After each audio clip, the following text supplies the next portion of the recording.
Bismillahirrahmanirrahim. Assalamualaikum warahmatullahi wabarakatuh. Berjumpa lagi dengan saya Didin Rosyidin dalam mata pelajaran Pendidikan Agama Islam dan Budi Pekerti. Apa kabarnya hari ini? Semoga semuanya selalu sehat walafiat. Pada pertemuan kali ini insyaallah kita akan membahas tema menjadi remaja yang rendah hati dengan sujud syukur, sujud syahwi, dan sujud tilawah. Tujuan pembelajaran pada hari ini, pertama memahami pengertian sujud. Yang kedua memahami tata cara sujud syukur. Tiga, memahami tata cara sujud syahwi. Keempat, memahami tata cara sujud tilawah. Pengertian sujud. Sujud dalam kamus besar bahasa Indonesia memiliki dua arti. Yang pertama, berlutut serta meletakkan dahi ke lantai. Kedua, pernyataan hormat dengan berlutut serta menundukkan kepala sampai ke tanah. Sujud ini secara maknawi adalah tunduk dan merendahkan diri di hadapan Allah. Maksudnya adalah beribadah kepada Allah, menyembah kepada Allah. Bagaimana tata caranya? Menurut para ulama, sekurang-kurangnya sujud dilakukan dengan meletakkan dahi ke tempat sujud. Beberapa ulama atau sebagian ulama mengatakan sujud wajib dilakukan dengan 7 anggota badan. Dahi, kedua telapak tangan, kedua lutut, 2 ujung jari kedua kaki. Ada 7. Kemudian sujud hendaknya dilakukan dalam posisi pinggul lebih tinggi daripada kepala. Lebih sempurna lagi kalau kita sujud seperti sujudnya Nabi. Bagaimana sujudnya Nabi? Yang pertama, menempelkan dahi dan hidung di lantai. Kedua, meletakkan kedua tangan di lantai sejajar dengan pundak dan telinga. Ketiga, merapatkan jari-jari tangan, menghadapkannya ke arah kiblat. Keempat, mengangkat kedua lengan serta membentangkan keduanya sehingga jauh dari lambung. Kelima, menempelkan kedua lutut di lantai. Selanjutnya keenam, merenggangkan betis dengan paha dan merenggangkan paha dengan perut. Ketujuh, meletakkan ujung-ujung kaki dan ditekuk sehingga ujung kakinya menghadap ke arah kiblat. Kedelapan, merapatkan tumit.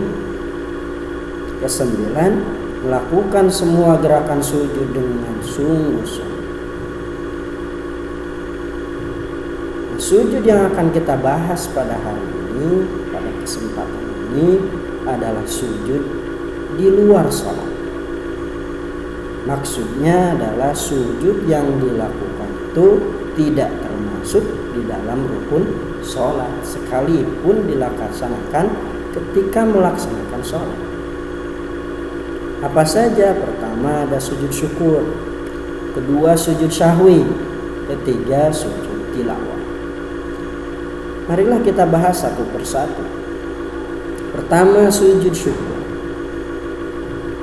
Kita sering kali melihat orang melakukan sujud syukur, misalnya di televisi. Ketika dia berhasil menggolkan bola ke dalam gawang misalnya, lalu dia sujud syukur. Atau misalnya yang terkenal dulu, atlet pada olimpiade ya, atlet yang lari jauh itu, Zohri namanya. Ketika dia menjadi juara, dia sujud syukur. Nah, apa sujud syukur itu? yaitu adalah sujud yang dilakukan sebagai perwujudan rasa syukur atas karunia Allah, atas nikmat yang diberikan oleh Allah. Hukumnya adalah sunnah menurut mayoritas para ulama. Karena sujud ini berada di luar sholat, maka sah dilakukan walaupun tanpa wudu atau tanpa memiliki wudu. Ini menurut kebanyakan ulama atau jumhur ulama. Akan tetapi sebagian ulama berpendapat bahwa sujud syukur itu tetap harus punya wudu, harus takbiratul ihram, menghadap kiblat, membaca doa seperti bacaan sujud, dan kemudian diakhiri dengan salam. Hal ini karena dikiaskan atau diseumpamakan dengan sujud di dalam salat. Pada umumnya bacaan sujud syukur ini adalah berupa tasbih, tahmid, dengan doa. Tetapi sebagian ulama mengatakan bacaannya sama dengan bacaan ke sujud tilawah. Selanjutnya yang kedua, sujud sahwi. Sahwi dalam bahasa Arab artinya adalah lupa mengerjakan sesuatu. Maka sujud sahwi ini merupakan sebutan untuk dua sujud yang dilakukan oleh orang yang sholat untuk mengganti kesalahan-kesalahannya yang terjadi dalam sholatnya karena lupa. Misalnya, yang pertama dia ragu jumlah rakaat yang dikerjakan. Ini 2 apa 3? Ini sudah 4 apa baru 3? Maka ambil yang paling sedikit dan nanti sujud sahwi. Kedua, rakaat yang dikerjakannya kurang. Ketika misalnya setelah salam, makmumnya bilang, Kiai, rakaatnya baru 3, ini sholat duhur. Maka kemudian imam berdiri lagi tambah 1 rakaat. Nanti sebelum salam sujud sahwi dulu. Ketiga, rakaat yang dikerjakan berlebih.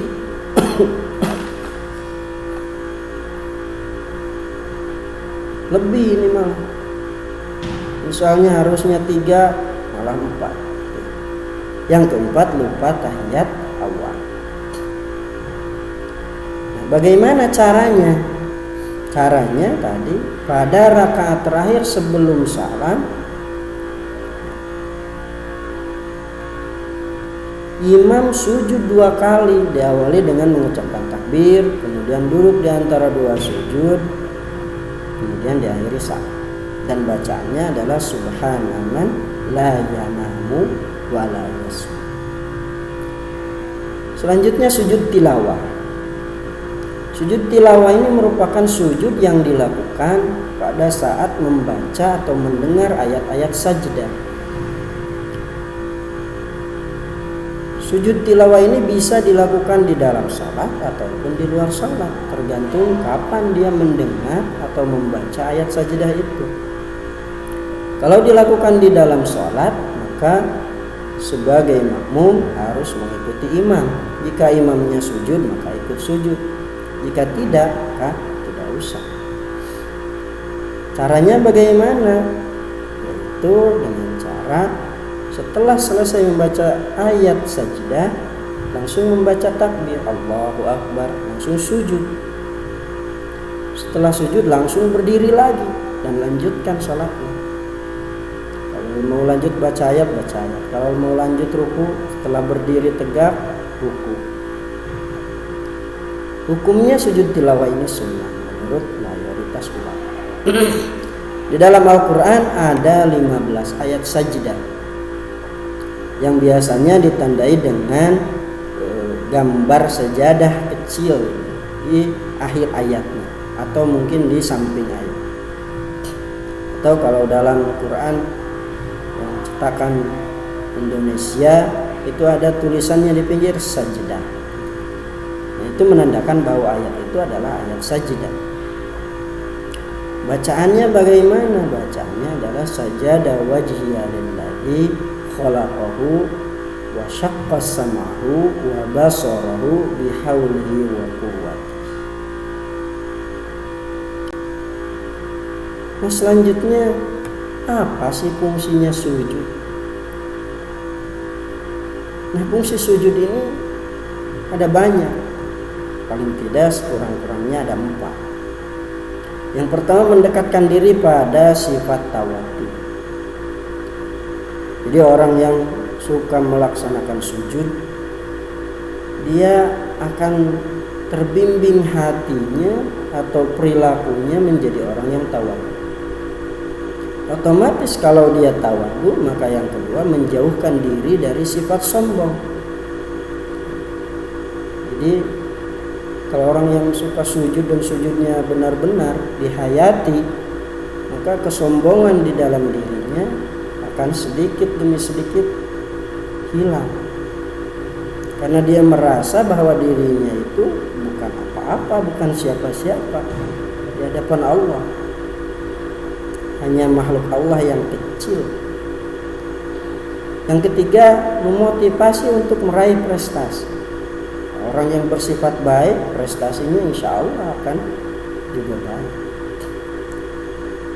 Kemudian di masyarakat akan tercipta harmoni, ya, karena tidak ada orang yang sombong, tidak ada orang yang menjadi penyebab masalah di masyarakat, maka masyarakat akan hidupnya harmoni.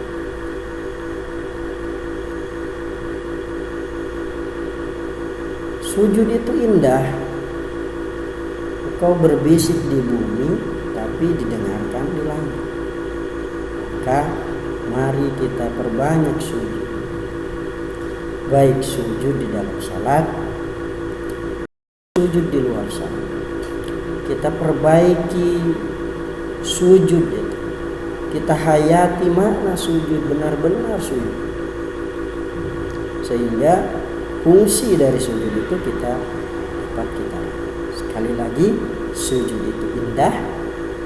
Engkau berbisik di bumi, tetapi terdengarnya di langit. Terima kasih. Assalamualaikum warahmatullahi wabarakatuh. Saya Didin Rosidin, pamit undur.